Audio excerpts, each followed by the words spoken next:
The sound of hooves echoed across the canyon as the lonely rancher rode his horse along the ridge, the early morning sun casting long shadows over the land. Dust clung to his worn boots, and loneliness clung even closer to his heart. They called him Cole Walker, a man of few words and fewer visitors. Ever since his wife had passed 5 winters ago, his ranch had become more of a shelter for silence than a home. That morning, though, was different. He had ridden out earlier than usual, hoping to catch sight of the stray calf that had gone missing.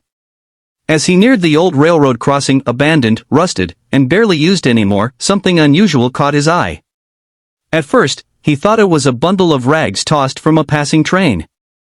But as he drew closer, his horse let out a soft grunt and stopped.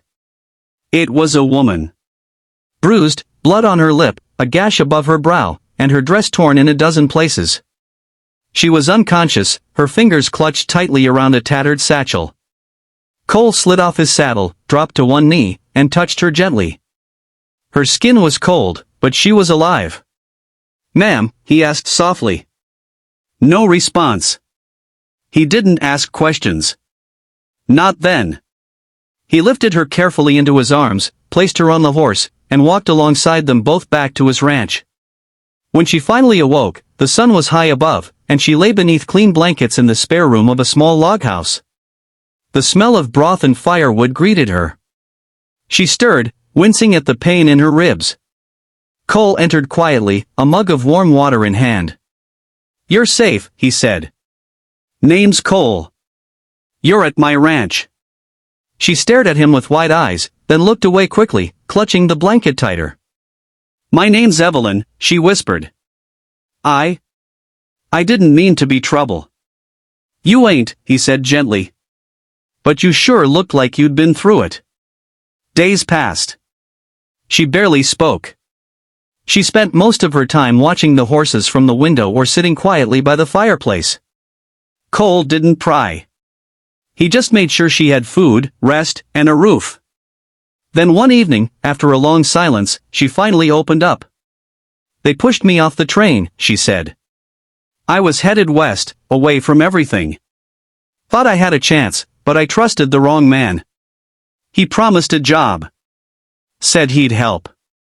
Instead, he stole everything. When I found out, they beat me and threw me out like trash." Cole clenched his jaw. "I'm sorry," he said, though the words felt too small for the pain she carried. "I thought I'd die there," she continued. "I wanted to." "But you didn't," Cole said. "You're here. And maybe you're meant to be."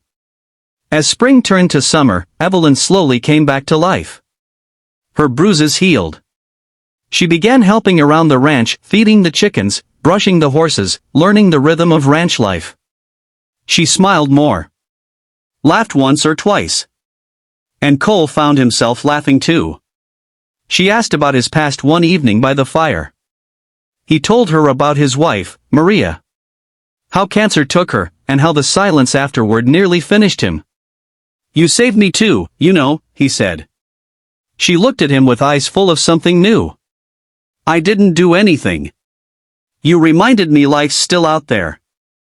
That people still need helping. But peace doesn't come without shadows."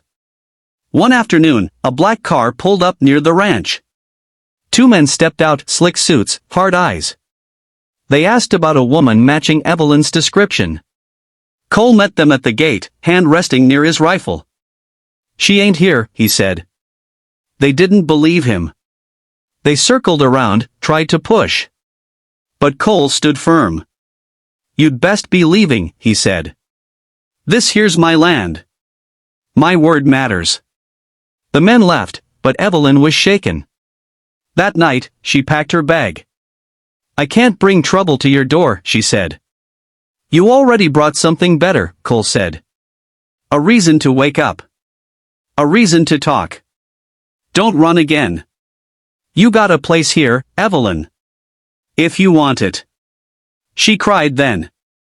Not the broken kind of cry she once knew. But the kind that comes when someone's finally allowed to feel safe. By the time autumn rolled in, the ranch had changed. So had Cole. So had Evelyn. Together, they planted a small garden. Painted the fence. Adopted a stray dog.